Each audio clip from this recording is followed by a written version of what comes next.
Yesaya 15. Ucapan ilahi terhadap Moab. Ucapan ilahi tentang Moab.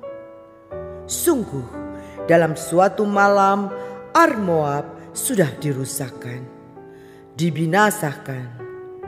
Sungguh dalam suatu malam Kir Moab sudah dirusakkan, dibinasakan. Putri Dibon naik ke bukit-bukit pengorbanan untuk menangis. Moab meratap karena Nebo dan karena Medeba. Di situ semua orang menggundul kepalanya dan memotong janggutnya sebagai tanda berkabung.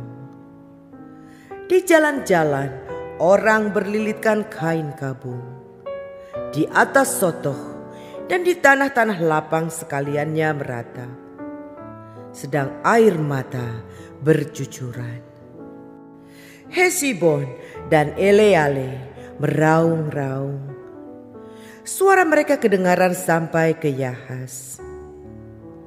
Sebab itu orang-orang bersenjata di Moab berseru-seru. Jiwanya pun gemetar. Aku berteriak karena Moab. Pengungsi-pengungsi sudah sampai ke Zoar, ke Eglat, Selisia. Sungguh, orang mendaki pendakian Luhit sambil menangis. Dan di jalan ke Horonaim, orang berteriak karena ditimpa bencana. Sungguh, air di Nimrim menjadi kering dan tandus, dan rumput sudah kering. Rumput muda sudah habis. Tidak ada lagi tumbuh-tumbuhan hijau. Sebab itu segala harta yang mereka tumpuk dan segala yang mereka simpan, mereka bawa ke seberang sungai Harabim.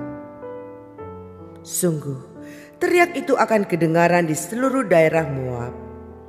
Ratapnya terdengar sampai ke Eglaim, bahkan sampai ke Beer Elim.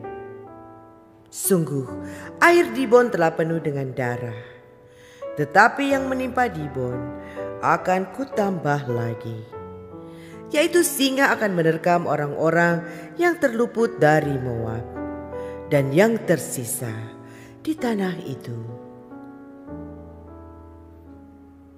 Yesaya 16. Mereka mengirim anak domba kepada pemerintah negeri. Dari Sela melalui padang gurun ke gunung Putri Sion.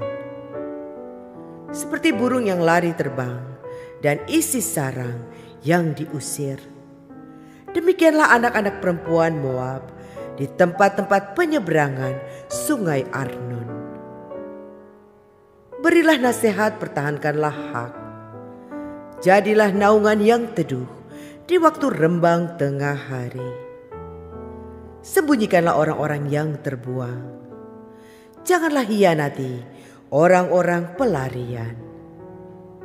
Biarkanlah orang-orang yang terbuang dari Moab menumpang padamu. Jadilah tempat persembunyian baginya terhadap si pembinasa. Apabila penggagahan sudah berakhir, pembinasaan sudah lewat, dan orang lalim sudah habis lenyap dari negeri, maka suatu tahta akan ditegakkan dalam kasih setia, dan di atasnya dalam kemah Daud akan duduk senantiasa seorang hakim yang menegakkan keadilan dan yang segera melakukan kebenaran. Kami telah mendengar tentang keangkuhan Moab. Alangkah angkuhnya dia, tentang kecongkakannya, keangkuhannya dan kegemasannya, dan tentang cakap anginnya yang tidak benar. Sebab itu biarlah orang Moab meratap, seorang karena yang lain. Biarlah sekaliannya meratap.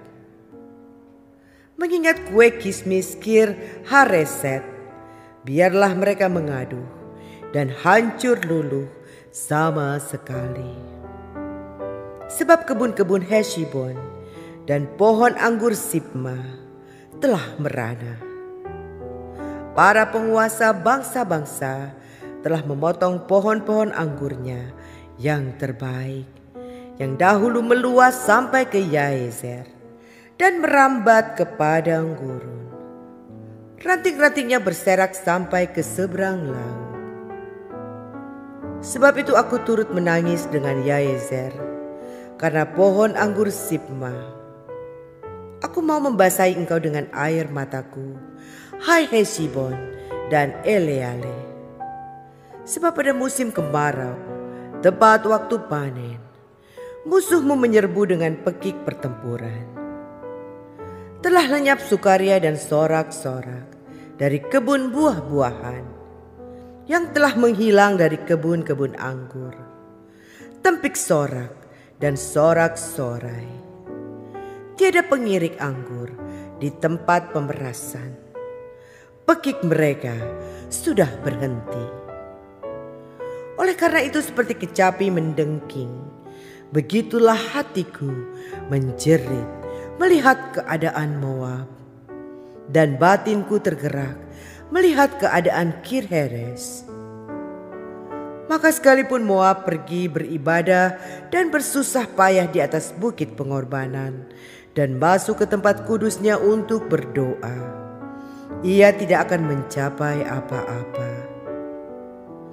Itulah firman yang diucapkan Tuhan tentang Moab pada waktu yang lalu.